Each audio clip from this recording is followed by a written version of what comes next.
Ako ang inyong Lolo Pael at ito ang aking kwento. Kaibigang Aso. Ano to pa? Collar? Kilua? Teka. Favorite anime ko to ah.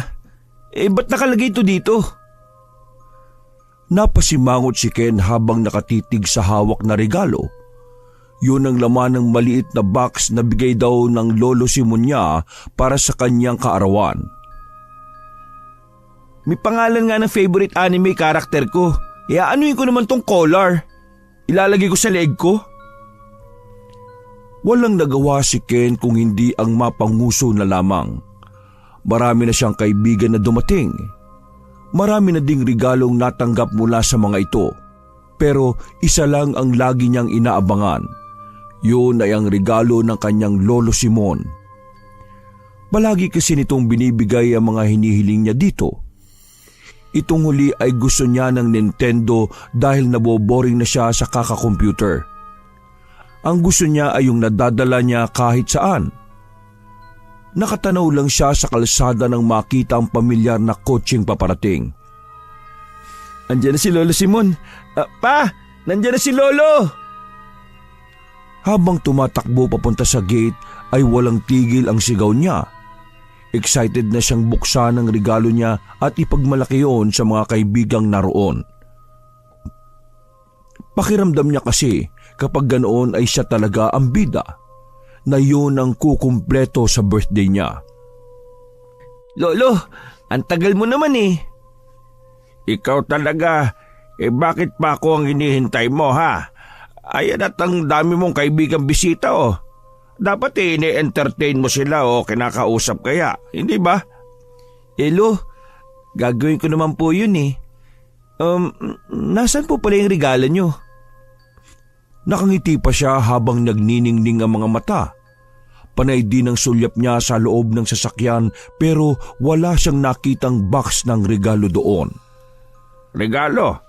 Hindi ba't pinadala ko na sa papa mo? Biglang nanamlay si Ken sa narinig. Ang masaya niyang aura ay agad napalitan ng lungkot. Ay sus na batang ito, hindi na mabiro. Andon, nasa likod ng sasakyan. O dahan-dahan at baka mabagsak mo ha. Parang nagdahilan lang nang biglang sumigla ulit ang boses at mukha ni Ken pagkarinig sa sinabi ng kanyang lolo. Tumakbo siya sa likod ng sasakyan at binuksan ang compartment. Isang box ng karton ang bumungad sa kanya. Wala din itong cover man lang. Gusto nang maiyak ni Ken sa inis na nararamdaman. Malakas ang kutob niya na pinaglalaroan lang siya ng lolo at papa niya. Na baka pinaprank lang siya ng mga ito dahil uso naman talaga yon sa social media. Magdadabog na sana siya at hahampasin ang box nang biglang may tumunog na nanggaling doon. Para yung ingit ng isang hayop.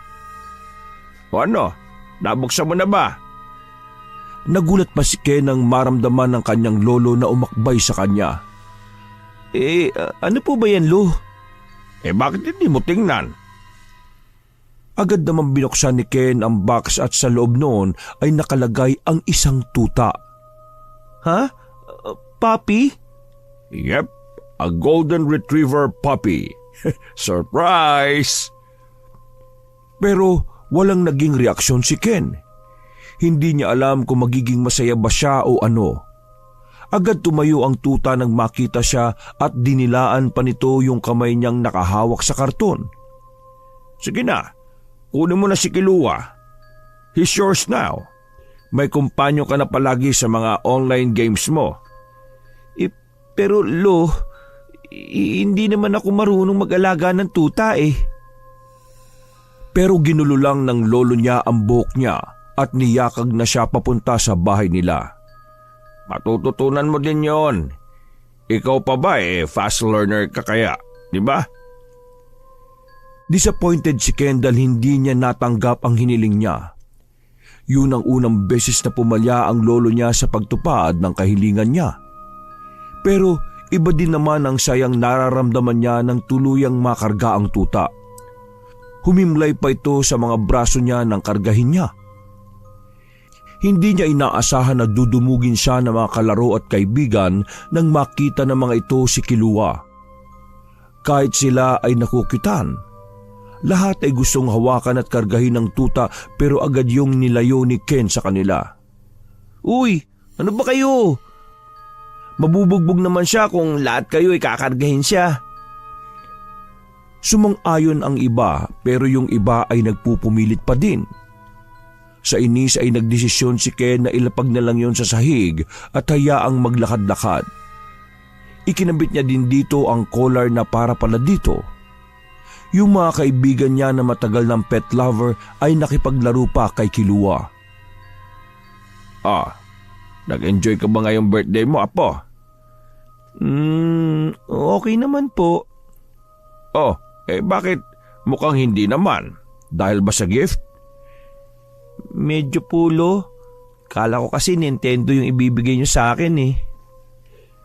Pwede naman kitang bilhan anytime ng gusto mong regalo.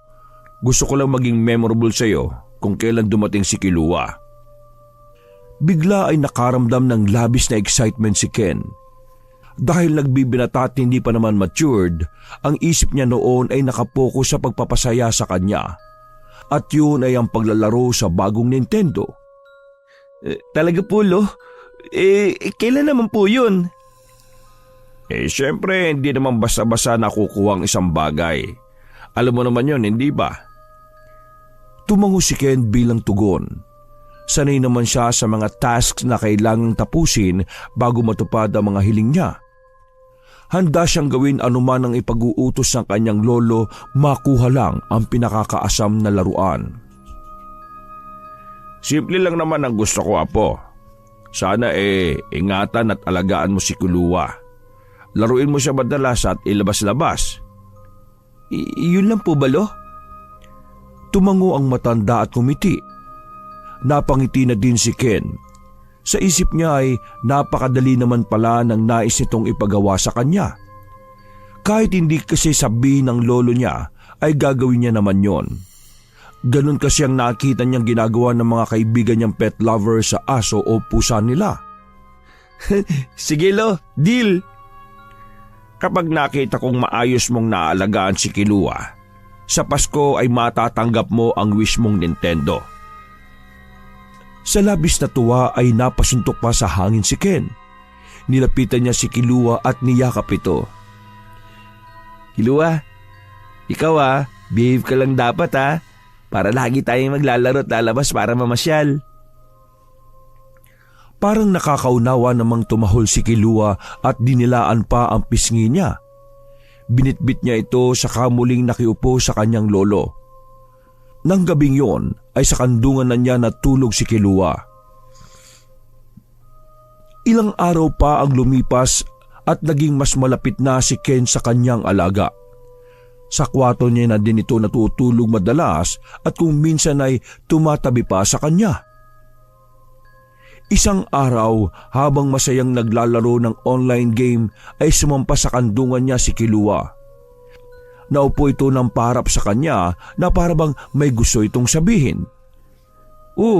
Kilua, ano yun? Teka, bakit ka ba nandyan sa gitna Hindi ko tuloy makita yung nilalaro ko Pero umungol lang ito ng mahina saka iniuntog ng marahan ng ulo sa baba niya.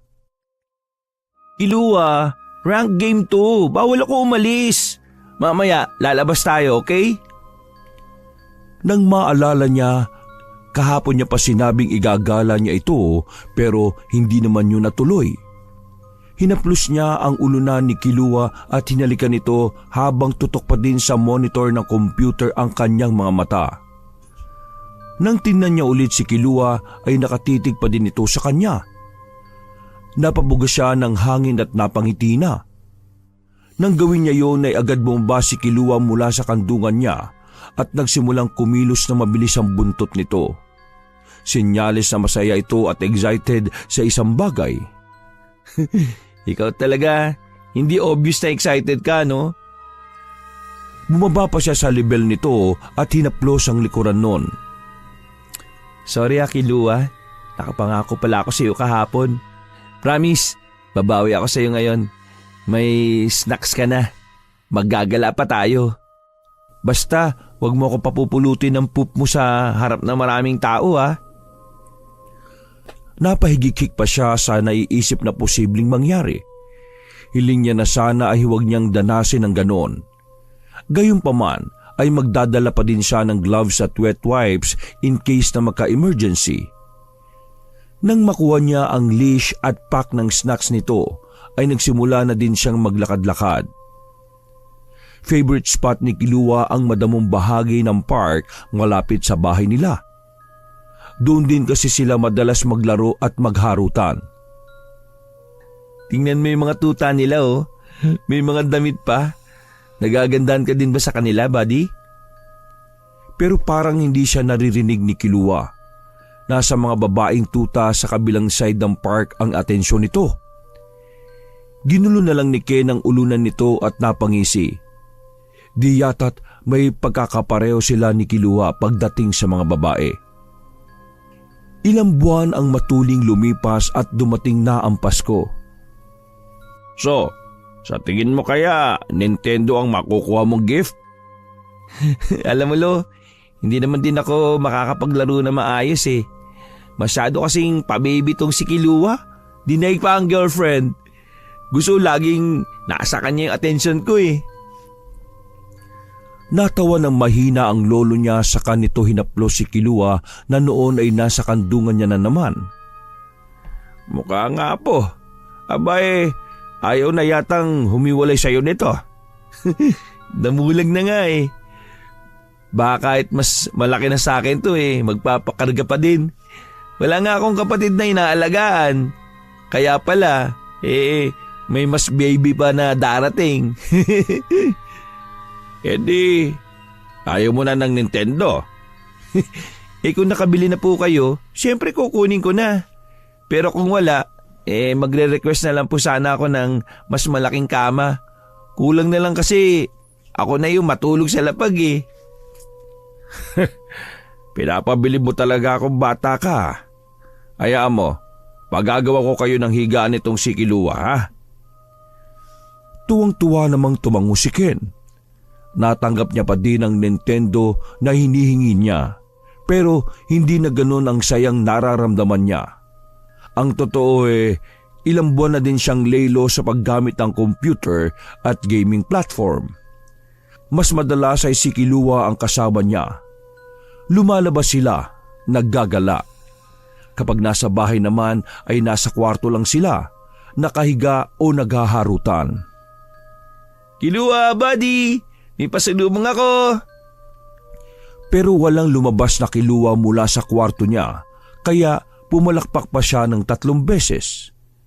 Sinabayan niya din yun ng pagtawag sa pangalan nito. Doon pa lang ay may asong sumalubong sa kanya. Dinamba siya nito pero agad niya itong nasalo at kinarga. There you are! Kala mo ha, di mo na ako mapapatumba ulit. Sa ulo niya na ang galaw ni Kilua. Para itong bata na gusto siyang talunin sa isang bagay. Noong una ay muntik pa siyang mabagok dahil sa pagdamba nito sa kanya. Mula sa kung saan kasi ay bigla na lang itong lilitaw at tatalunan siya. Hindi ko maintindihan ang sarili ko, Kilua. Ang bilis ko magalit. Ikaw lang ang nagpapakalma sa akin eh. Buti na lang nandiyan ka. Dinilaan naman ni Kilua ang mga kamay niya na parabang naiintindihan nito ang nararamdaman niya.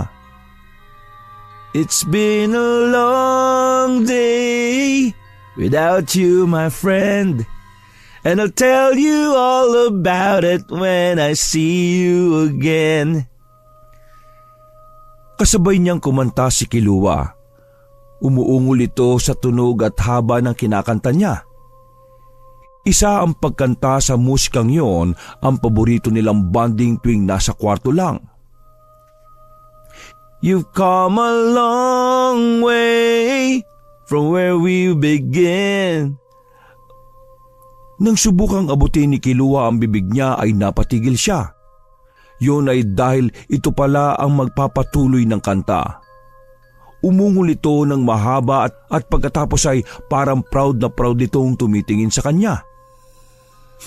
Hanep, singers ka pala talaga, buddy. Pwede na ba tayong mangarana? Tumahol naman ito at saka muling umungol ng medyo mahaba. Natawa na siya dahil pakiramdam niya ay may taglay ding yabang ang alaga niya. Nakuha yata nito sa kanya ang pagiging bida-bida. 17 years old na siya at ilang taon na din niyang nararamdaman ang pabago-bago ng mood. Pero dahil lalaki kaya madalas ay sinosolo niya ang lahat. Nahihiya siyang magsabi sa magulang o mga kaibigan na takot na mahusgahan. Tanging si Kilua lang ang nakakausap niya at napagsasabihan ng mga rants sa buhay. Wala ka bang planong bigyan ng kapareha tong si Kilua, apo? Ay, ayoko lo. Sapat na sa akin si Kilua. Gusto kong maibigay lahat ng needs niya. Siya pa nga lang halos wala nang matira sa allowance ko . Paano kapag, alam mo na? Po? Ano pong alam ko na, lo? Hindi ba naghahanap ng kakastayin tong si Kilua? Napakamot sa batok si Ken. Alam niyang kailangan ngayon ng alaga. Nitong buwan nga lang ay hindi isang beses nitong sinubukang kastahin ang tuhod niya kapag nakaupo siya sa swivel chair. O kapag nakaupo siya sa kama at nakatalikod dito. Namamalayan niya na lang na nasa likuran niya ito at parang naghahanap ng kapareha. Nakahanap na po ako ng mga nagpapastadlo. May mga gusto namang magpalahay kay Kilua. Ang sabi bibigyan na lang ako ng tuta pero sabi ko naman, okay lang kahit wag na, basta't makaraos lang si Buddy. Mabuti naman kung ganon. Ikaw ba? Lo naman Malakas na napahalakak ang lolo niya nang mag-walkout siya. Maging siya ay natatawa habang napapailing. Hindi talaga siya komportableng pag-usapan ng ganong bagay lalo pa sa lolo niya. Kapag nag-uusap nga tungkol sa ganoong bagay ang mga tropa niya ay umiiwas na siya bigla. Ilang taon pa ang lumipas. Tuluyan nang nakalimutan ni Ken ang gaming world. Madalang na siyang maglaro dahil kinaburingan niya na din yon sa katagalan. Mas naging malalim pa ang sama nila ni Kilua. Sa loob ng mahabang taon ay ito na ang nagsilbi niyang kapatid at tunay na kaibigan. Ano sa palagay mo, Buddy? Maganda siya, di ba? Ano, boto ka ba kay Yuri, ha? Sa gulat niya ay dinilaan ni Kilua ang ibabaw ng cellphone niya kung saan niya pinapakita ang larawan ng profile picture ni Yuri sa Facebook. Talaga? Go signal na ba yan, ha? Ibinaba ni Kilua ang ulo sa higaan at tiningnan siya. Pakiramdam ni Ken ay willing naman si Kilua na magdagdag siya ng tao sa buhay nila. Ilang buwan pa ang lumipas at sinama niya si Yuri sa bahay nila. Madalas ay dalawa lang sila ni Kilua ang naiiwan sa bahay. Busy sa business ang parehong magulang ni Ken, kaya ng araw na yon ay si Kilua lang ang nadatnan nilang nasa bahay. Ni hindi ito tumahol nang makita si Yuri kahit unang beses pa lang nila yung pagkikita. Siya pa si Kilua? Finally! Hey, buddy! Meet Yuri. Natatandaan mo ba siya? Masayang nagpayakap si Kilua kay Ken at pagkatapos ay kay Yuri naman ito lumapit at tila naglalambing. Pagwe-welcome siguro nito yon sa girlfriend niya. Nang gabing yon ay kasama nilang kumain ng dinner si Kilua. Nagulat pa sila nang sa lapag ito matulog at hindi sa kama ni Ken. Parang alam ni Kilua na dito ka matutulog Pinang-aasawa ka na yata ng alaga mo, love. Tingin mo, love? Hindi kaya nagtatampo lang siya? Pinuntahan ni Ken si Kilua sa lapag pero nakita niyang nahihimbing na yon. Wala namang bakas ng may tampo ito.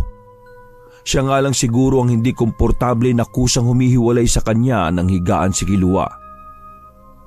Hinaplos at hinalikan niya lang ito sa ulo at pagkatapos ay bumalik na sa higaan niya. Buddy, tingin mo ayos lang na may boy best friend si Yuri? Nagsiselos kasi ako kay Renzo eh. Parang mas close pa siya sa girlfriend ko kaysa sa akin eh. Umungol si Kilua at inalo siya nito. Ayos lang naman ako. Siniguro naman ni Yuri sa akin na best friend lang daw talaga niya si Renzo. Yun din naman yung nararamdaman ko eh. Pero iba kasi ang kilos ni Renzo, buddy. Alam mo naman tayo mga lalaki, ramdam natin kung ano yung kahulugan ng ginagawa ng kapwa natin lalaki, di ba? Muling umungol si Kilua, pero sa pagkakataong yun ay dinilaan na siya nito sa mukha. Oo na, sige na. Hindi na nga po mag-aalala. Hayaan mo, hindi ko na pakakawalan si Yuri. Itatali na natin siya. Okay ba yun sa'yo? Sa pagkakataong yun ay malakas na tumahol si Kilua na parabang sang-ayon ito sa mga plano niya. Natawa na lang siya at niyakap ito. Maya-maya pa ay naghaharutan na silang dalawa. 2 taon ang matuling lumipas. Tagumpay na naalok ng kasal ni Ken si Yuri hanggang sa tuluyan silang naikasal. Si Kilua ang nagsilbing best man ni Ken at walang nakapigil sa kanyang gawin yon. Isa na yata ito sa pinakamasayang parte ng buhay ko, Kilua.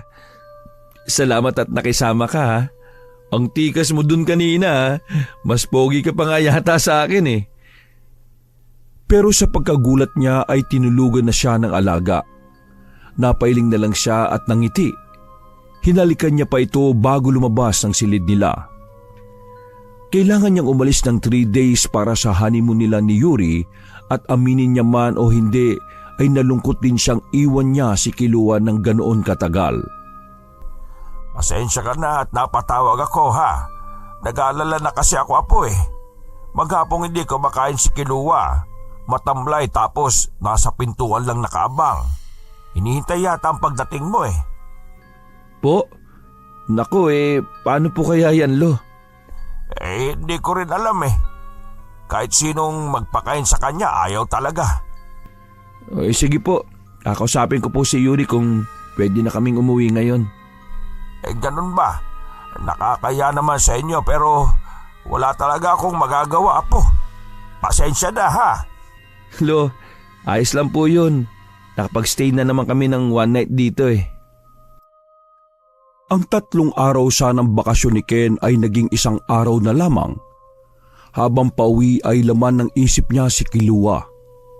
Hindi niya maiwasang mag-alala.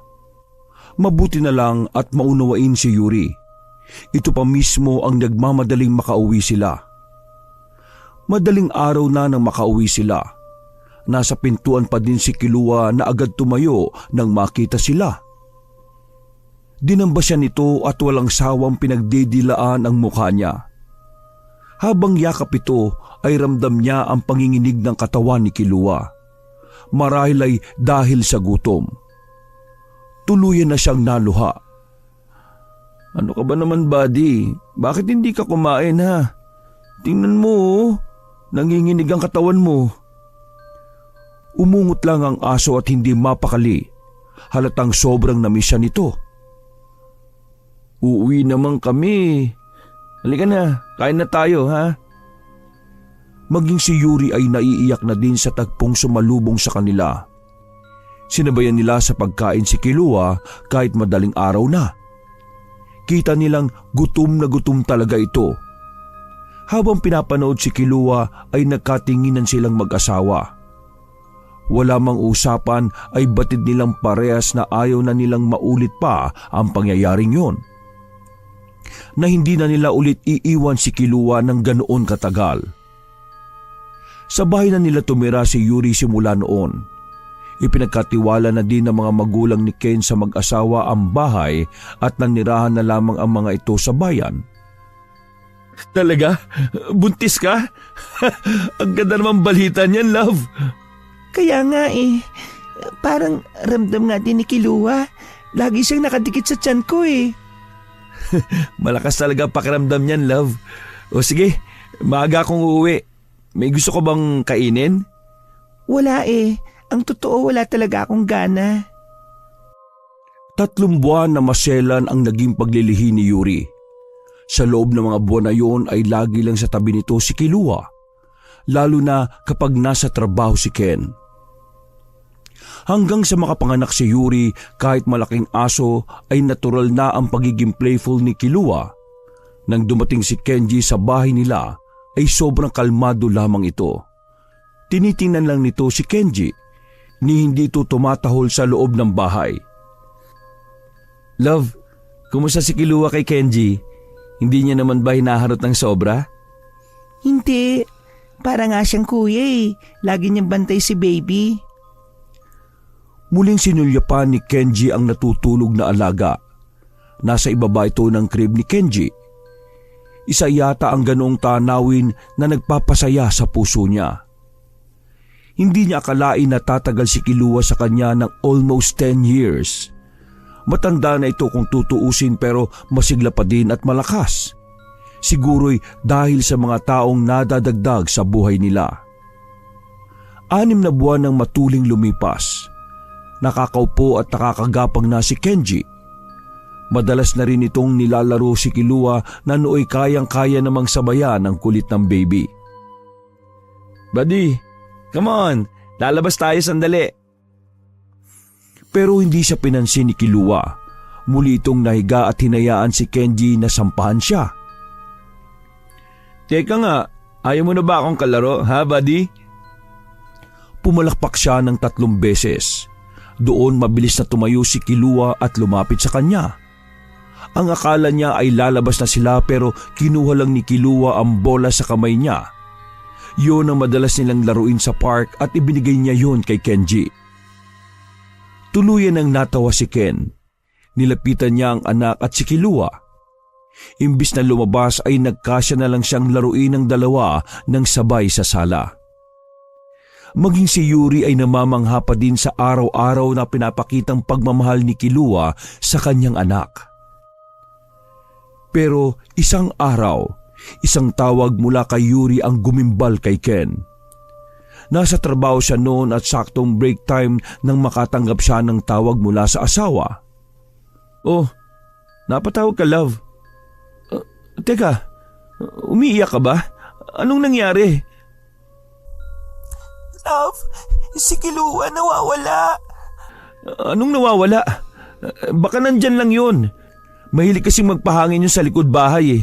Tiningnan mo na ba doon? Kanina pa siya nawawala pag alis mo. Ano? Tanghali na. Hindi pa ba bumabalik sa loob ng bahay? Hindi eh. Andito si Lolo, kausapin mo. Apo, kanina pa kami naghahanap. Nangulit na ako sa barangay para tulungan ako. Pero wala talaga siya eh. Nagsimula ng mga si Ken pero hindi siya nagpahalata. Sa park po, baka nandun lang siya. Wala din doon. Hindi naman daw lumalabas yun ng matagal, sabi nitong si Yuri. Madalas nga daw nandito lang yun kasama ng apo ko sa tuhod, hindi ba? Opo. Nagpahinga na yung mga tanod kasi mainit na daw at tanghali na din. Maghintay na lang muna daw tayo dahil baka naligaw lang. Pero lo, sobrang init. Isa pa, hindi sanay si Kilua sa public lalo na kung hindi ako kasama. Hindi yung basta aalis eh. Hayaan mo na. Pagkatapos ng tanghalian lalakad kami ulit ha. Wag na po, uuwi na lang po ako lo. Ako na maghanap sa kanya. Pahinga na po kayo dyan at wag na magpainit baka mamaya ma-heat stroke kayo. Habang nagliligpit ng mga gamit ay parang wala sa sarili si Ken. Hindi na din siya kumain ng tanghalian dahil pakiramdam niya ay inagaw ng nerbiyos ang gutom niya kanina lang. Hindi mo namang gawaing umalis ng bahay, buddy. Saan ka ba nagpunta? Matapos magpaalam sa sekretary niya ay dali-dali na din siyang umuwi. Sa daan palang papunta sa bahay nila ay mabagal na ang pagtakbo niya sa dalang sasakyan. Kaliwat kanan ang tingin niya. Umaasang matatanaw si Kilua sa kung saan. Bumaba din siya sa park at naglibot doon habang pumapalakpak at tinatawag ang pangalan ni Kilua, pero nabigo siyang makita ito doon. Umuwi siyang laglag ang balikat. O apo, nakita mo ba siya sa daan papunta dito? Ang iniisip ko baka nagpunta sa opisina mo. Minsan mo na siyang nadala doon, di ba? Opo, Lo. Pero gaya po ng sabi niyo kanina, hindi po lalabas si Kilua dahil hindi siya sanay sa matao at maraming sasakyan ng lugar eh. Magpapanik po yun. Teka, hanapin ko na lang po ulit sa paligid ng bahay. Muli niyang ginawa ang paraan niya sa pagtatawag kay Kilua. Pero namanhid na lang yung kamay niya ay wala pa ding lumalabas na Kilua. Halos panghinaan na siya ng loob. Bukas daw yung gate paglabas nitong si Yuri kanina para hanapin si Kilua. Ho? Paano mangyayari yun? Lagi naman naming nilalak yun pag nakaalis na ako. Kaya nga, isa pa yan sa pinag-aalala namin. Kung may CCTV lang sana kayo sa paligid ng bahay Hindi ko na po naisip yun, Lo Kasalanan ko to Sana'y sinecure ko ang bahay at ang pamilya ko. Apo, wala kang kasalanan. Isa pa mapagkakatiwalaan naman kasi ang mga tao dito sa atin. Nakakapagtaka lang kasi wala din daw nakakita na lumabas si Kilua. Nais nang maiyak ni Ken sa kabang nararamdaman para sa alaga. Gayunpaman ay nilabanan niya yon. Wala pa naman 24 hours. Naniniwala siya na babalik si Kilua sa kanila dahil hindi nito kayang hindi siya makita na matagal. Pero lumipas na ang magdamag at ang buong maghapon kinabukasan. Wala pa ding Kilua na bumabalik sa kanila. Diyos ko, nasa na kaya si Kilua, love? Shh! Tahan na. Hindi makakabuti sa iyo na nai-stress ka. Hahanapin ko siya, okay? Ibabalik ko siya dito. Tumungo naman si Yuri pero panay pa din ang singhot nito. Sinisisi niya ang sarili dahil hindi niya namalayang bumukas ang gate at nakalabas si Kilua. Kung talagang may nagbukas ng pintuan bago nakalabas si Kilua, ibig sabihin magnanakaw yun o masamang loob. Mahalaga sa akin na buhay kayo ni Kenji, love. Kaya wag mo nang sisihin ang sarili mo. Gabi ng sumunod na araw ay may kumatok sa bahay nila. May nakita daw na aso sa ilalim ng tulay papuntang bayan. Mabilis na nagtungo doon si Ken pero hindi niya inaasahan ang nadatnan. Kilua? Hindi. Baka hindi yan yung aso ko. Tanggi niya nang makita ang sakong puti na namula na dahil sa dugo. Aso daw ang nasa loob noon at isa daw yung golden retriever base sa kabuuan nito. In denial si Ken at ayaw niya na din sanang tingnan yun pero kinakailangan. Nang buhati ng sako ay lumaylay mula sa loob ang putol na buntot nito. Napailing si Ken. Nanlalamig na ang buo niyang katawan. Hindi pwedeng ikaw yang Kilua. Hindi ikaw yan. Ngunit kahit anong tanggi pa ang gawin niya, nang ilabas sa sako ang bangkay ay halos mapalod na siya sa lupa. Tahimik na bumagsak ang mga luhang kanina niya pa pinipigil. Kumpirmado, si Kilua nga yun. Hindi lang dahil sa name tag nito at collar na suot, pero dahil kilala ito ni Ken. Hindi. Diyos ko. Hindi ito totoo. Ang nangyari sa iyo, buddy. Kilua. Hindi malaman ni Ken kung yayakapin ba ang alaga. Puno ng dugo ang katawan nito at hindi na din makilala ang muka dahil yun ang nabugbog. Malamig na ito at matigas na din. Ang totoo ay nilalangaw na nga daw ito kanina nang may makakita dito. Panaginip lang ito, di ba? Mamaya paggising ko, makikita kita sa tabi ko. Yayakapin pa kita. Halikan. Maglalaro pa tayo, buddy. Pupunta pa tayo sa park kasama ni Kenji. Kapag nakakalakad na siya. Buddy, hindi ko alam kung kakayanin ko to. Kaya, gisingin mo na ako, ha? Natutulog lang ako, nananaginip. Gisingin mo ko, buddy. Subalit nagising si Ken sa isang mapait na realidad. Wala na talaga si Kilua at nasa harapan niya ng mga sandaling yon ang urn nito na pinalagay niya pa sa isang muebles na lalagyan. Sa balikat niya ay nakasandalang asawang mugto ang mga mata. Sa loob ng ilang araw ay halos sabay silang umiiyak ni Yuri. Hindi nila matanggap ang nangyari sa nag-iisa nilang alaga. Pinacheck na nila ang CCTV na malapit sa tulay kung saan natagpuan si Kilua. Pero isang itim na van na walang plate number lang ang naghagis ng sako mula doon. Wala pa din bang balita sa may-ari ng van na po? Umiling si Ken at marahas na bumuntong hininga. Mukhang malabo na pong mahanap pa yung mga yun, Lo. Tinapat na kami ng pulisya eh. Wala silang mahanap na trace kung saan at sino ang may-ari ng sasakyan. Marahas na napabuntong hininga ang lolo niya. Kitang-kita niya din sa mga mata nito ang labis na lungkot. Simula ng araw na mawala si Kilua ay parang naging tahimik na masyado ang loob ng bahay nila. Wala nang madalas na sumasalubong sa kanya ng damba sa pintuan pa lang.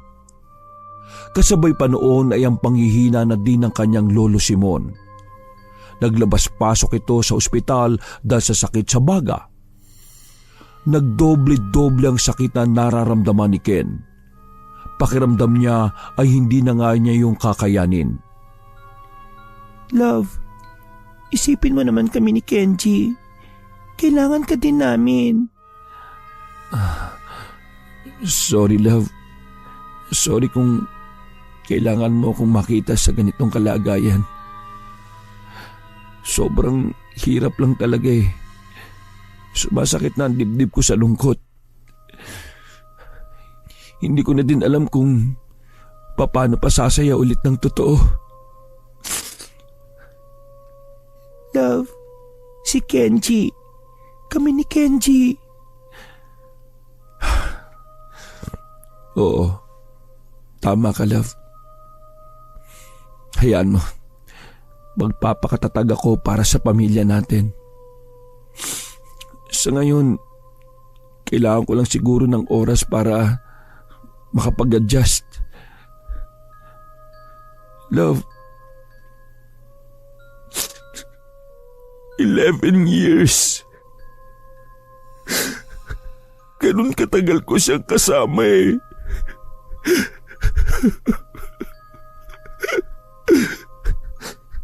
Naiintindihan ko, love. Naiintindihan ko.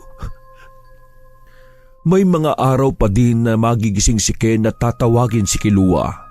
Pero kalaunay marirealize niyang wala na nga pala ito. Mapapayak na lang siya ulit at muling aayusin ang sarili para magsimula sa panibagong umaga.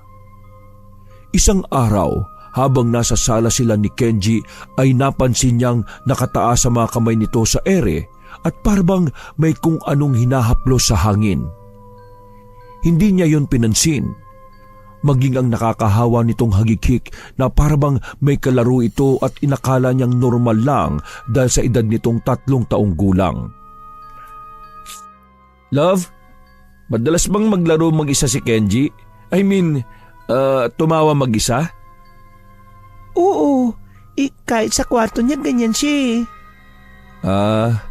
Baka may angel na nakikipaglaro sa kanya. Di ba ganun daw yon? Nagkibit balikat lang si Yuri. Kahit 3 taon na? Oo, may imaginary friend pa nga ako ng ganyang edad ako eh. Feeling ko, yun din yung guardian angel ko na nakikipaglaro sa akin. Napangiti na lang si Yuri at nagpatuloy na sa pagluluto. Love, si Lolo nga pala. Pwede bang dito muna siya? May nurse naman siya eh. Napansin ko lang kasi mas lumalakas siya kapag nakikita niya si Kenji. Oo naman, love. Mas okay nga yun eh. Mamomonitor natin siya. Hanggang sa dumating ang pandemic, na stay at home si Ken gayon din si Yuri. Sa awa ng Diyos ay kasama na nila si Lolo Simon at hindi na inabot ng lockdown sa ospital. Naging maayos naman ang mga sumunod nilang araw. Pero naging simula din yun para mapansin ni Ken ang kakaibang kilos ng kanyang anak. Gabi nang dadalan sana ng gatas ni Ken ng anak sa kwarto nito. Pagpihit niya ng seradura ay narinig niya itong tila humihimig ng isang pamilyar na tunog. Kanta namin yun ni Kilua. Kinilabutan si Ken. Paborito niya ang kantang yon pero hindi niya pa naman yon napaparinig sa anak. Napalunok siya ng maraming beses. Nang silipin niya si Kenji ay para itong may pinapatulog sa kandungan nito. Pinuno niya ng hangin ng dibdib bago pumasok. Ipinaskil niya ang masayang ngiti sa labi at saka iniabot sa anak ang gatas nito. Tama ba yung narinig ko? Kumakanta ka, anak? Tumango naman si Kenji at ngumiti. Sinabi pa nito na favorite niya yung kanta. Favorite? Favorite song mo yun? Tumango ulit si Kenji. Siguro pinapatugtog ni Mami yung song na yun kaya mo naging favorite, no? Pero umiling si Kenji. Lalo lang napuno ng kuryosidad ang isip niya. Nang matapos na ni Kenji sa pag-inom ng gatas ay nahiga na ito at pumikit. Dahil doon kaya hindi na siya ulit nagtanong. Iginala niya ang paningin sa paligid. May hinala na siya sa isip pero nag-aalala siya na baka dala lang yun ang pagkamis niya kay Kilua. Hindi pa din kasi naghihilom ang sakit ng pagkawala nito. Natakpan na lang yon ng sayang dulot sa kanya ni Kenji. Paglabas niya ay tinanong niya si Yuri tungkol doon pero hindi naman daw siya mahilig magpatugtog ng ganon. Puro educational videos at mga Earth documentaries lang daw ang ipinapanood nito kay Kenji. Ken, apo, napapansin ko madalas nagiging iyakin si Kenji. Siguro'y dahil hindi na din siya nailalabas ng bahay. Kaya nga Pulo pasensya na kayo ha. Nabubulaho kayo dahil sa iyak niya kahit sa madaling araw. Hayaan mo po. Paggagawan ko ng soundproof yung kwarto niyo para nakakapagpahinga kayo ng maayos. Ay, hindi na kailangan. Masaya ako na naririnig ang boses ng apo ko kahit pa iyak yan o tawa. Hindi ako magsasawang pakinggan yon. Nangiti naman si Ken sa sagot ng kanyang lolo. Pero maya-maya lang ay sumeryoso ito. Huwag mo sanang mamasamay ng itatanong ko ha. Ayaw mo bang mag-alaga ng aso o pusa para may kalaro naman si Kenji? Ganyang ayaw niyo pa siyang sundan sana bigyan niyo siya ng makakasama. Alam mo yung pakiramdam ng nag-iisa lang, hindi ba? Napayuko si Ken. Alam niya kung gaano yung kalungkot. Pero sa kung anong dahilan ay ayaw niyang mag-alaga ulit ng kahit anong hayop. Nadala na siya sa nangyari kay Kilua at ipinangako niya sa sarili na hindi na mauulit ang ganoong kasakit na pakiramdam. Habang si Yuri naman ay ayaw pang sundan si Kenji. Ang nais nito ay makarecover muna ng husto. Ang plano nila ay baka after 10 to 15 years pa. Kapag kaya na ni Kenji ang sarili niya at nasiguro na nilang sapat ang atensyon na binibigay nila dito. Apo, hindi masamang magmahal at mag-alaga ulit ng hayop. Ganun talaga ang isang genuine na pagmamahal. Ang kalakip noon ay matinding sakit. Pero ang mahalaga naman ay ang masasayang alaalang nabuo nyo, hindi ba? Tumango na lamang si Kenji at malungkot na ngumiti. Siguro Lo, sa tamang panahon. O sige na po, malalim na ang gabi. Magpahinga na po kayo.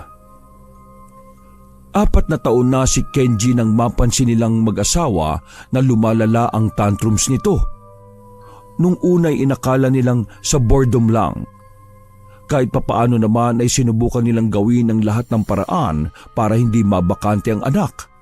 Pero kahit sa gabi ay malala ito kung magwala. Parang hindi ito tinatabla ng pagod. Hirap itong hanapin ang antok nito kahit maghapon naman itong hindi natulog at naglalaro lang. Ipa-check up na kaya natin si Kenji, love. Hindi na normal yung iyak niya na tumatagal ng 2 hanggang 3 oras kapag hindi niya nakukuha yung gusto niya. Sumang-ayon naman si Yuri.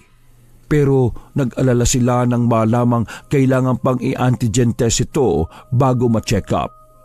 Sa takot na baka bigla na lang mag-positive ang anak at ma-confine ay ipinagpaliban na lang muna nila ang pagpapacheck up nito. Napansin ko lang, love, kapag sobrang iyak ni Kenji, bigla siyang nagiging okay kapag hinahayaan ko lang at hindi pinapansin. Kahit sa parte ng bahay kapag inaalo ko kasi siya habang karga, lalo lang siya nagwawala. Talaga, love? Ang galing naman. Kaya nga Pero alam mo ang nakakapagtaka? Parang may kausap kasi siya madalas na hindi natin nakikita. Naririnig ko doon siya nagsusumbong.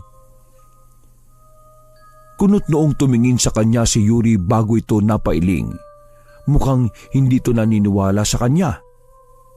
Hindi ka naniniwala sa akin? Love, mabuti pa matulog na tayo, okay?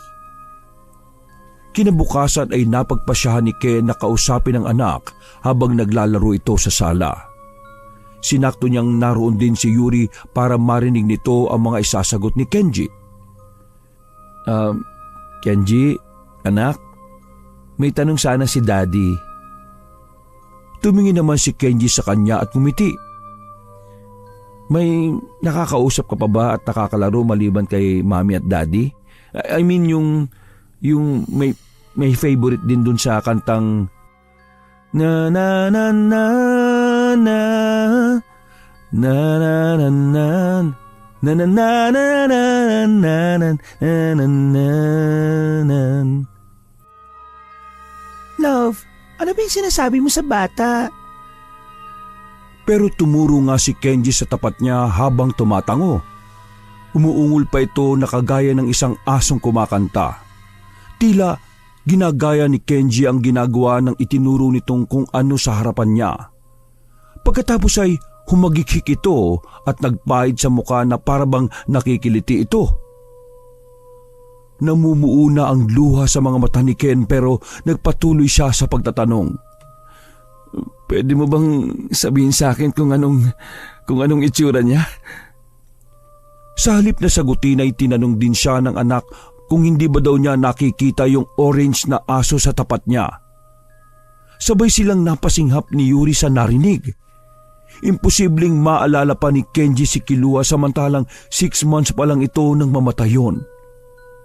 Idagdag pa na lahat ng bagay na nakakapagpaalala kay Kilua ay tinago na niya sa pag-asang makakatulong yon sa pag-move on nilang mag-asawa.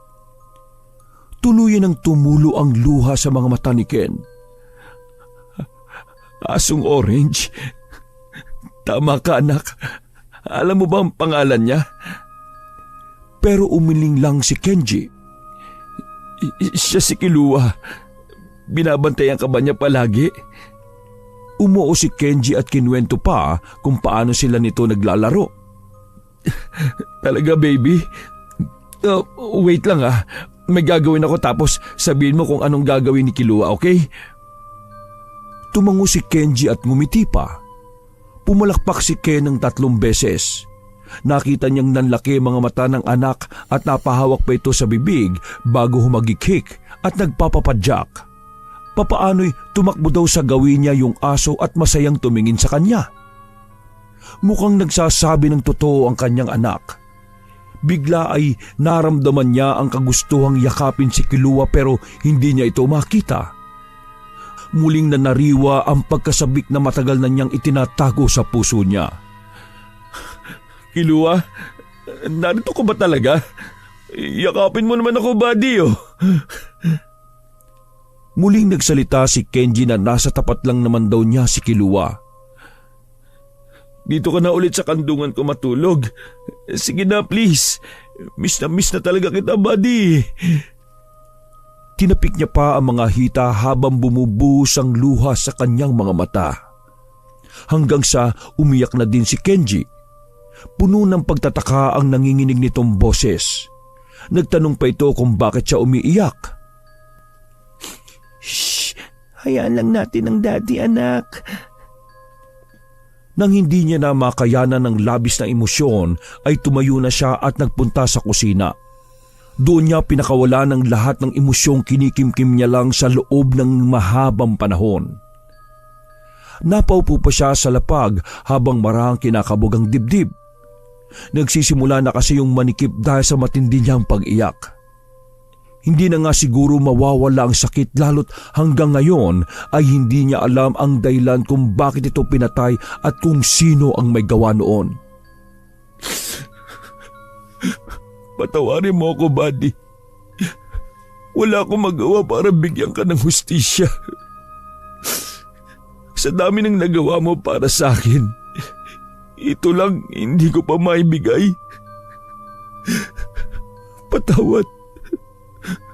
Patawarin mo ako, buddy.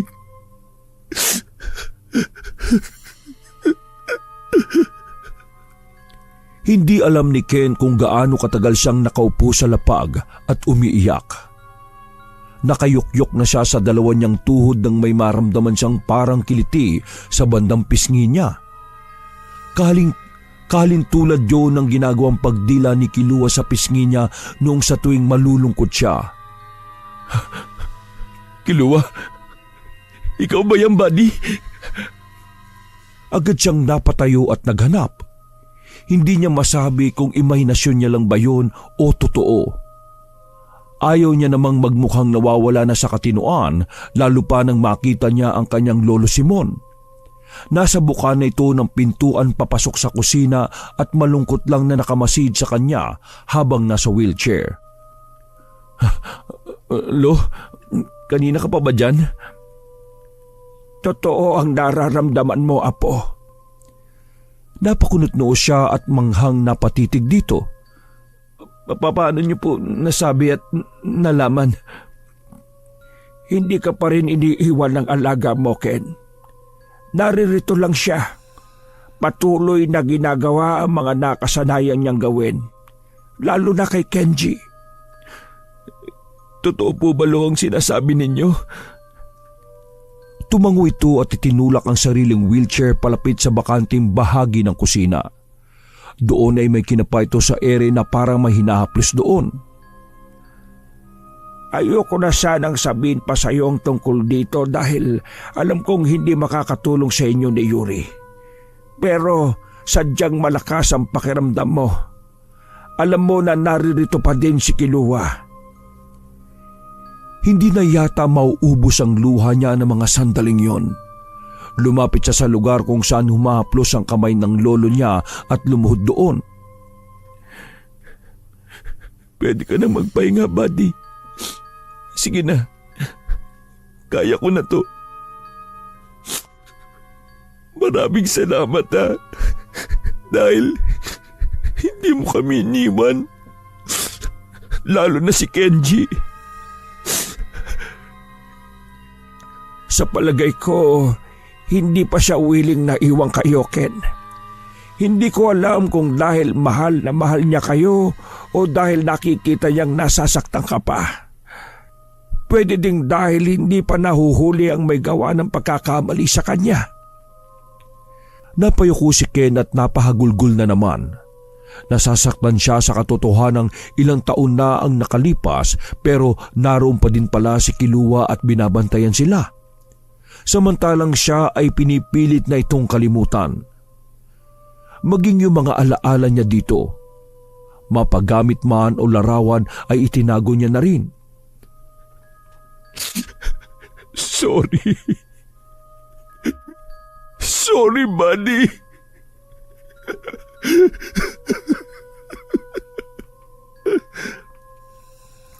Naramdaman niya pa ang paglapit ng lolo niya sa kanya.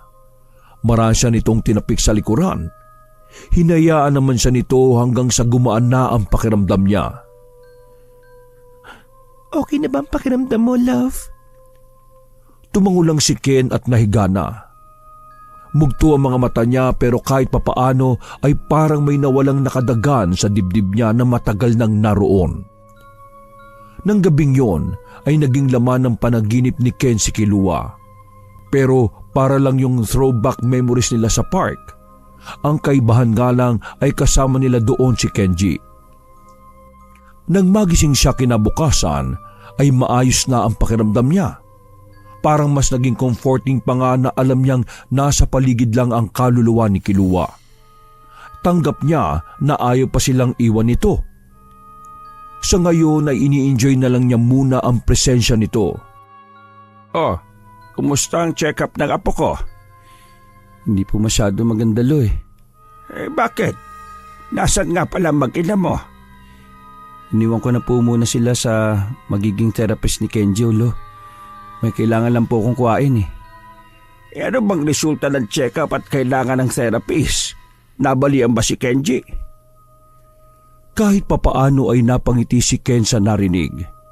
5 taon na ang kanyang anak at kahit papaano ay lumuwag na din ang lockdown. Nakapagpa-check up na din sila. Hindi po physical therapist, Lo. Behavioral expert po ang therapist niya kasi may ADHD po si Kenji eh. ADHD? Ano ba yon? Wag niyo na pong isipin yun, Lo. Marami lang po talagang imbak na energy si Kenji sa katawan. Pinagaan niya din ang pagsasalita nang sa ganon ay hindi na mag-alala pa ang kanyang lolo. Ngumiti naman ito at tumango.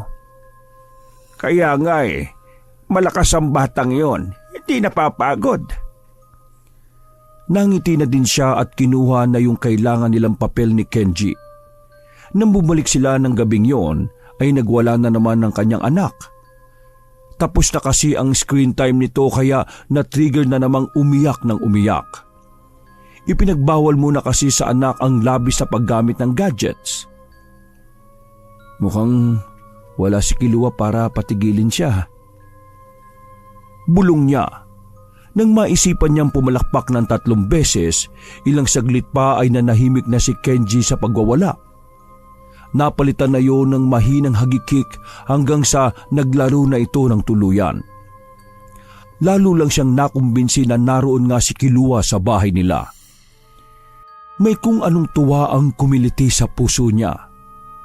Sa unang pagkakataon matapos mawala si Kilua ay nagkaroon ulit siya ng tapang na kantahin yung paborito nilang kanta. Narinig niya pang sumasabay sa kanya si Kenji kahit bubulol-bulol ito. Nakakatuwa naman kayo mag-ama at sa singing pa pala kayo magkakasundo. Paborito po namin ni Kilua yung kantang yun, Lo. Paborito din daw po ni Kenji. Ang ganda ng harmony niyong mag-ama. Sige na, ipagpatuloy niyo na yan para makatulog ako ng mahimbing. Natigil lang sila ng oras na ng pagkain. Bago natulog ng gabing yun ay sinamahan pa ni Ken ang anak sa kwarto nito. Didiretso kasi siya sa duty niya pagkatapos niya itong patulugin. Kinabukasan ay nagising si Ken sa malakas na pagyugyog ni Yuri. Dahil halos umaga na ng matulog ay talagang ayaw pa dumilat ng mga mata niya. Love, gising! Gising! Oh, bakit? Kakatulog ko lang, love eh. Si Kenji! Kasunod noon ay narinig niya na ang paggaralgal ng tinig nito. Doon lang siya tuluyang napatayo. Si Kenji, bakit? Ano nangyari sa kanya? Nawawala siya. Napalunok pa si Ken. Iniisip kung tama ba yung narinig niya o naghahalusinasyon lang siya dahil sa labis na puyat. Para kasing natroma na din siya sa salitang nawawala. Pero lalo lang napaiyak si Yuri. Humahagulgol na ito. Nakaramdam na matinding takot si Ken pero alerto siyang tumayo at naghanap. Sa labas ng bahay ay natagpuan niya ang kanyang lolo maging ito ay umiiyak. Lo, ano pong nangyari? Patawarin mo ko, Ken. Hindi ko napansin na nakalabas siya. Ipinagkatiwala sa akin ni Yuri si Kenji dahil mamamalengke daw siya. Pero nanood ako ng TV. Yung nurse ko naman ay kumuha ng gamot ko. Hindi ko nabantayan ang apo ko.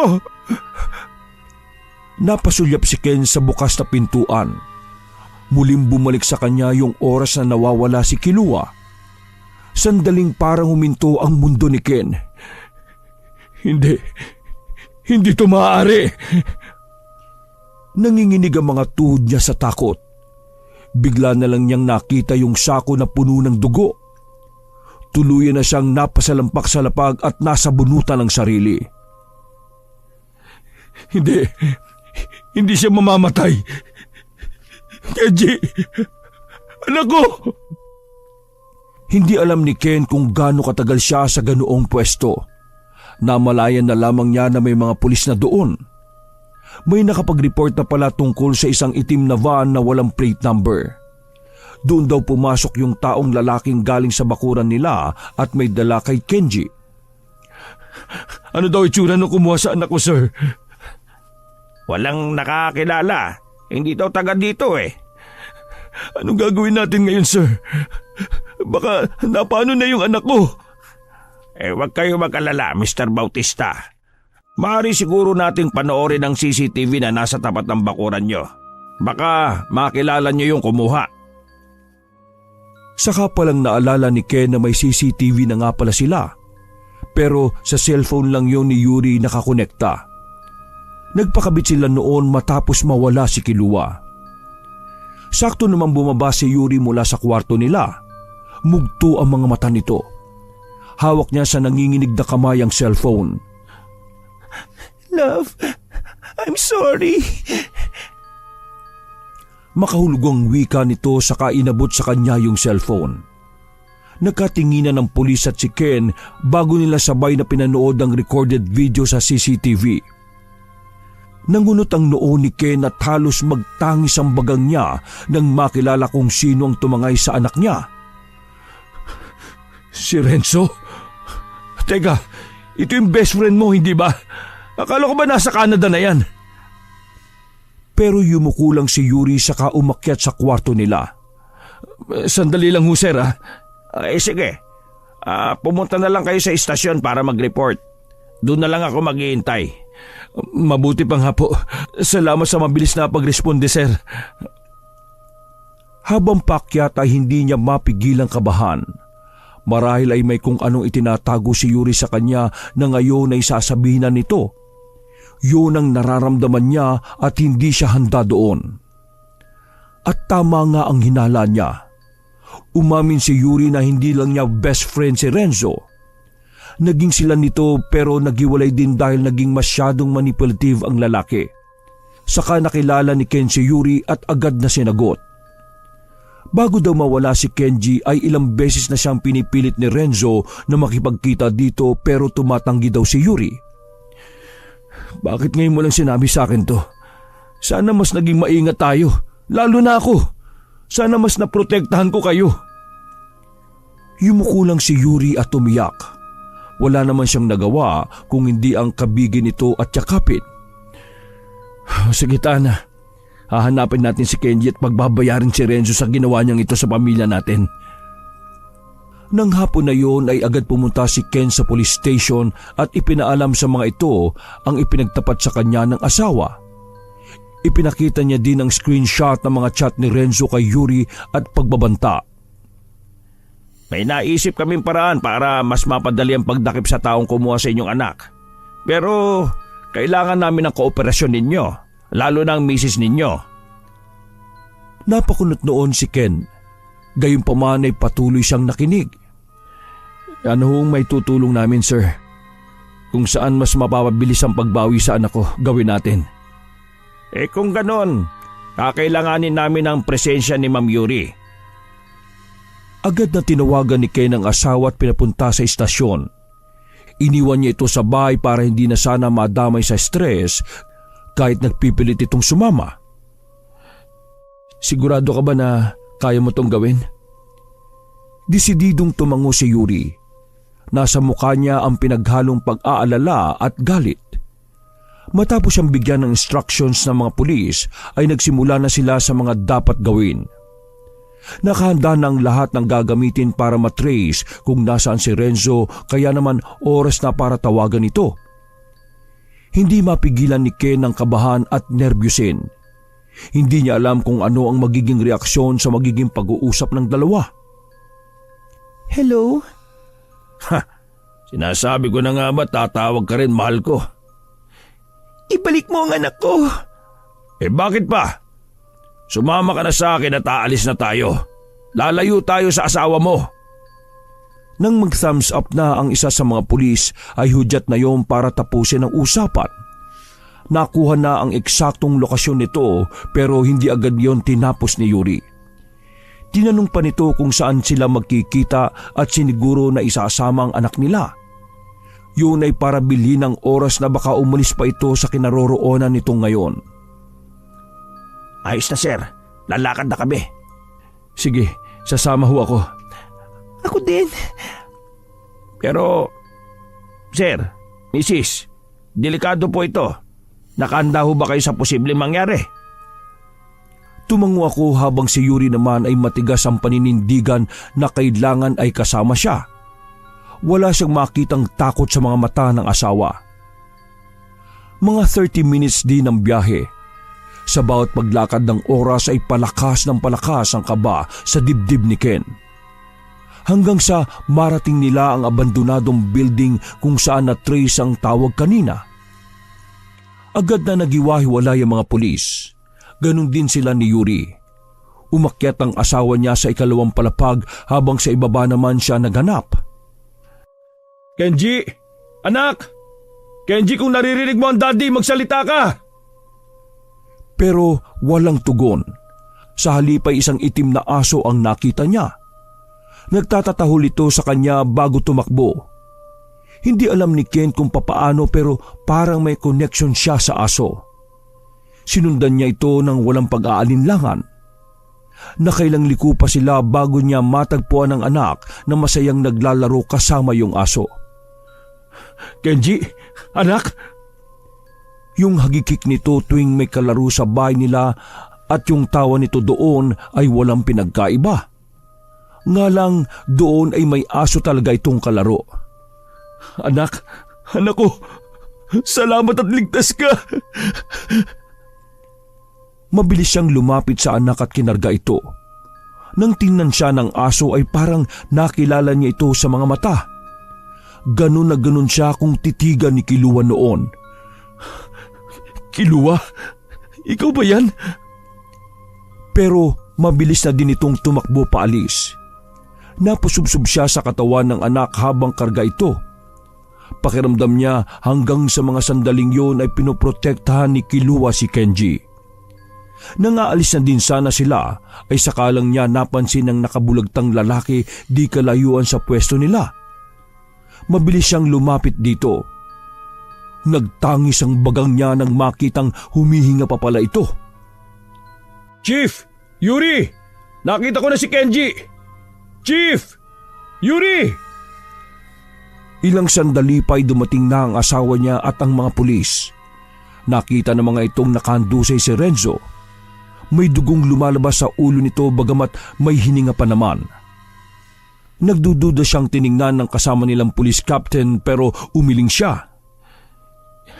Inabutan ko na siyang ganyan, Chief. Ang totoo ay bawal ang manakit. Pero kung ako, baka hindi lang ganito ang abuti ng isang ito. Saka siya lumapit kay Renzo at maras itong pinadapa bago nilagyan ng posas. Doon na rin ito nagising. Halatang wala ito sa wisyo kahit nakadilat na. Marahil ay dahil sa tama nito sa ulo na maging siya ay hindi alam kung saan nanggaling. Sa daan pa lang ay nilapatan na ito ng paunang lunas. Nang makarating sa istasyon ay agad itong dinala sa interrogation room kasama ang Chief of Police. Sina Yuri at Ken ay nasa labas lang nakikinig. Bakit mo kinidnap ang anak ni na Mr. and Mrs. Bautista? Kinuha ko lang kung anong sa akin, Chief. Anong ibig mo sabihin? Na anak mo ang batang yon? Pero ngumisi lang si Renzo saka umiling. Maayos na ang kalagayan nito pero mukhang sa utak naman nagkaroon ng problema. Inagaw ng Ken na yon ang pinakamamahal ko. Ang pinakamahalagang tao sa buhay ko. Kaya dapat lang na kuhain ko din ang sa kanya. Tama naman, di ba, Chief? Amanos na kami. Kaya lang, nabawi niya yung bata eh. Pesting aso yun. Akala ko patay na eh. Dinuro ko na ulo nun ah. Bakit buhay pa? Anong aso? Yung aso nung Ken. Yun ang una kong kinuha sa kanya eh, Chief. Huwag ka maingay ah. Wala pa kasing nakakalam ng ginawa ko hanggang ngayon eh. Ito ba yung golden retriever na tinapon mo sa tulay? Tumpak! Ang galing mo naman, Chief. Pero paano nangyari yun? Kung patay na yung aso, sino yung kasama ng bata kanina? Leche! Bigla akong dinambay kaya natumba ako at tumama sa matigas na bagay itong ulo ko. Buhay pa ba yung aso, Chief? Hindi. Matagal nang patay. Di ba pinatay mo nga? Oo nga eh. Tsaka, sayang. Hindi ko nakita yung reaksyon ng Ken. Siguradong umiiyak yun na matindi. Yung iyak na parang baby. Uha! Uha! Uha! Sa labas ay halos manginig naman si Ken sa galit. Kuyom na kuyom ang kamao niya at kating-kati na siyang sakta ng lalaki. Kung alam niya lang na ito rin pala ang pumatay kay Kilua, baka sa abandonadong building pa lang ay pinatay na niya ito. Paniwalang paniwala sila na nakamove on na ako. Inimbita pa nga ako sa kasal nila eh, Chief. Akala yata ng Ken na yun eh, habang buhay na masaya ang buhay niya. Hindi niya yata kilala yung binangga niya. Bakit? May plano ka pa rin bang magiganti niyan? Hindi na muna. Magpapalipas na lang muna ako ng ilang taon. Kapag masaya na siya ulit, saka ako na lang ulit guguluhin yung buhay niya. Ganun ba? Maigit nagiging tapat ka. Makakatulong yan sa amin. Ha? May tiwala ako sa iyo, Chief eh. Alam kong close tayo. Magkano ba? Sa pagkakataong yun ay tumayo na si Chief sa kinauupuan nito at bigla na lang sinuntok sa mukha si Renzo. Lumabas na din ito ng interrogation room at hinayaan si Ken na pumasok doon. Pinigil man ni Yuri ay hindi napigilan ni Ken ang sarili na pagsusuntukin si Renzo sa mukha. Dahil nakaposas kaya hindi nito magawang gumanti. Ang gusto niya ay gawin din dito ang ginawa nito kay Kilua. Hayop ka! Babasagin ko din ang bungo mo! Papatayin kita, demonyo ka! Pero bago niya pa mapuruan si Renzo ay may umawat na sa kanya. Agad siyang inilayo ng mga pulis doon at muling isinara ang kwarto. Mamatay ka na, Renzo! Mamatay ka na! Halos mapatit ang litid niya sa labis na galit. Hindi imposibleng mapatay niya talaga ang lalaki kung walang pipigil sa kanya. Wala siyang naririnig na kung ano sa mga sandaling yon. Dugo ang mukha ni Kilua lang ang pabalik-balik na nagpa-flashback sa utak niya nang abutan niya itong wala ng buhay. Hoy! Bawal tong ginawa niyo! Kakasuhan ko kayong lahat! I will call my lawyer and sue you all! Mr. Bautista, kumalma ka na. Pabibigyan mo na ng hustisya ang alaga mo. Sisiguruhin ko sa iyo na patong-patong na kasong isasampa natin sa lalaking yan hanggang sa hindi na siya payagang makapag-bail. isama mo pa yung pagtatangka niyang suhulan ako kanina. Inabutan siya ng tubig ni Yuri. Pinilit naman ni Ken kumalma kahit ang totoo ay nagpupuyos pa din ang dibdib niya. Pag-uwi ay saka palang naramdaman ni Ken ang sakit ng mga kamao niya. Magayon at sugat-sugat din. Nakangiting muka ng lolo Simon niya ang sumalubong sa kanya kaya lalong nabawasan ang bigat na nararamdaman niya. Babalikan ko yung asong nagligtas kay Kenji. Gusto mo bang sumama? Masaya namang tumango si Yuri sa kanya. Isang buwan na matapos ang nangyaring kidnapping, naikulong na din si Renzo at hindi ito pinayagang makapagpiyansa. Habang nasa daan papunta sa abandonadong building ay ipinagtatanong na din nila Yuri at Ken yung aso. May nakapagsabing sa building ngayon naglalagi. Hindi naman sila nabigong makita yon. Maamo naman ito at kusa namang sumama sa kanila. Dinala muna nila ito sa isang vet clinic upang mapacheck up. Malinisan at mabigyan na din ng vitamins, mga bakuna at anti-rabies. Yan na ba ang bago niyong aalagaan, Apo? Opo, Lo. Siya nga po pala si Gon. Gon? Aba yung kaibigang matalik ni Kilua sa Hunter x Hunter?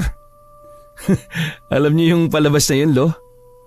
Eh di ba, ako nga ang nagpangalan kay Kilua dahil alam kong favorite mo yon. Ah, oo nga pala. Mukhang mas mauna pa akong maging makakalimutin kaysa sa inyo ah. Wala talaga kayong kupas, Lo. Tatanda ang balat ko't katawan pero hindi ito. Tinuro pa nito ang sentido at puso. Nangiti naman si Ken at nagpaalam ng ipapasok sa loob ng bahay si Gon. Sa pintuan pa lang ay nakaabang na sa kanya si Kenji.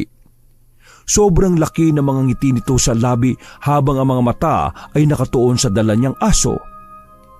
O anak, idagdag mo siya sa magiging kaibigan mo ha. Aalagaan ka din niya at poprotektahan. Masaya namang tumango si Kenji. Pero bago ito tuluyang pumasok sa loob ay may sinabi itong umantig sa puso niya. Umalis na daw si Kilua bago pa sila dumating ni Yuri. Masaya daw itong tumakbo palayo at hindi na bumalik simula noon. Namalayan na lang ni Ken na tumutulo na naman ang luha niya.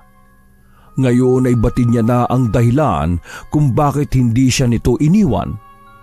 Hindi yun dahil sa hindi pa nito nakakamit ang hustisya. Marahil ay alam ni Kilua na hindi niya pa ito kayang palitan sa buhay niya. Ngayon na may kapalit ka na, pwede ka na magpahinga ng tuluyan, buddy. Run free dyan sa better place natin ha. Hintayin mo ko at maglalaro tayo ng walang kapaguran. Ika-20th birthday ni Ken nang bisitahin nila ang puntod ni Kilua. Kasama na nila noon si Gon na tahimik lang na humimlay sa ibabaw ng puntod nito. Nasa maayos na siyang kalagayan. Makakapagpahinga na siya ng payapa. Tama po kayo, Lo. Wala nang mananakit sa kanya doon. Sana ay hintayin niya ako at makilala pa sa oras na handa na akong makasama siya. Sa usaping yan, ako ang mauunang makasama siya, Apo. Gagawa ka pa ng maraming alaala kasama ng pamilya mo at si Gon. Matagal ka pang mabubuhay. Nabigla man sa narinig ay ngumiti pa rin si Ken. Napagtanto niya na hindi sa kamatayan natatapos ang buhay, mapatao man o hayop. Ang totoo ay umpisa na naman ito ng panibagong yugto. Yugto ng panibagong buhay na bagamat naiiba na sa mundo ng taong iniwan mo sa lupa, mapag-iisa pa din kayo ng mga alaalang itinatak nyo sa isip at puso ng isa't isa. Higit sa lahat, ang walang kapantay na pagmamahal. Wakas! Ako ang inyong Lolo Pael at ito ang aking kwento.